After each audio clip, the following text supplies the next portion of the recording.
Maybe letting go is the hardest part of motherhood. I sit down to write and I am immediately distracted. I want to look up the nutritional qualities of goji berries, of face yoga, of coriander seeds.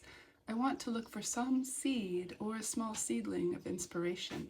I want to find out that it will be okay, that I won't lose everyone after all. I'm having a midlife crisis, I told my husband. I don't know who I am anymore. Why is this all happening at once? Here is the question that mothers ask. How can the point be this? Separation, disentangling, independence. How can my role have shifted this much? I was the center. I was the hug. I was the house. I am no longer the house. I feel silly about how much this hurts. What a cliche.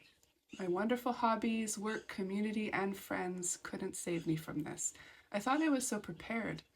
I wrote 20 years ago about not being able to see around the bend in a river. I still cannot, all these years later. Nutritional qualities of jujubes. Kale, jumping jacks. Can collagen heal the ache in the middle of the night? Can enough protein stop the war? Why are women still losing their children?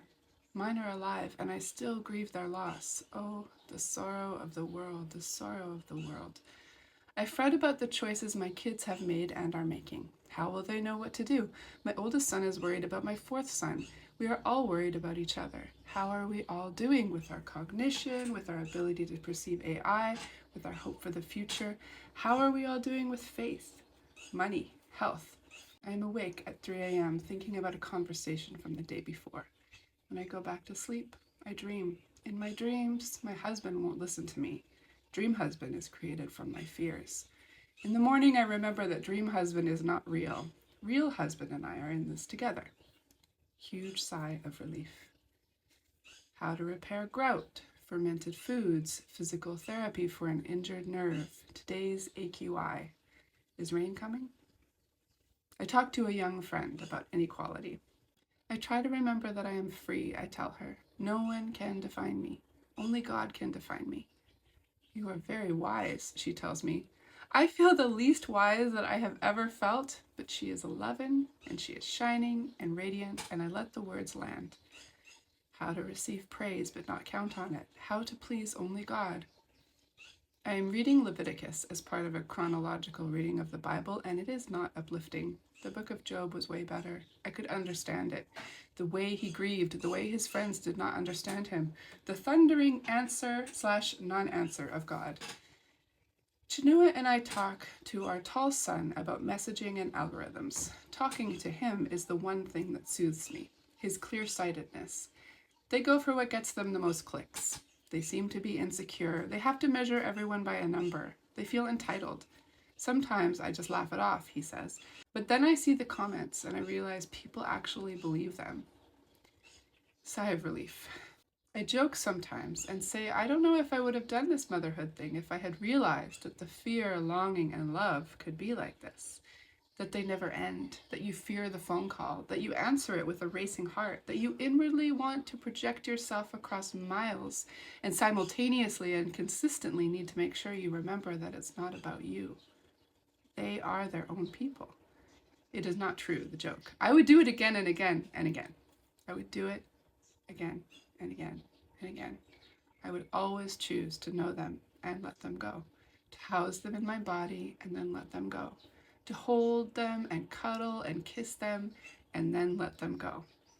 I'm just having a bit of trouble with the letting go part. This is not the first time that I have been woefully, prematurely glib about my assumed future ability to handle different stages of motherhood. Turns out this is just one more. I think that this suffering partly hurts because I feel that this separation is a fruit of doing something wrong, even though it is one of the most natural parts of life. As Chinua says, my husband, everyone you see walking around as an adult did this too. They grew up. I come home to find the kitchen tiles covered in art and algebra equations. We have dry erase markers that I have used for recipes and grocery lists, and then the art started and kept going, and now the guys have a plan to cover every tile. It makes us look a bit mad. We are a bit mad. Chinua is teaching Isaac science now that Isaac is homeschooling again. Chinua's teaching takes the shape of long conversations and notes on the kitchen tiles. Newton's laws, the laws of thermodynamics, entropy. Elizabeth Burgett's book, Love Like a Mother, is going to be out on May 5th, and I already knew I wanted to read it, but the other day she wrote these words on Instagram, and they slid right into that aching place over my breastbone, right into my awareness, and they soothed me.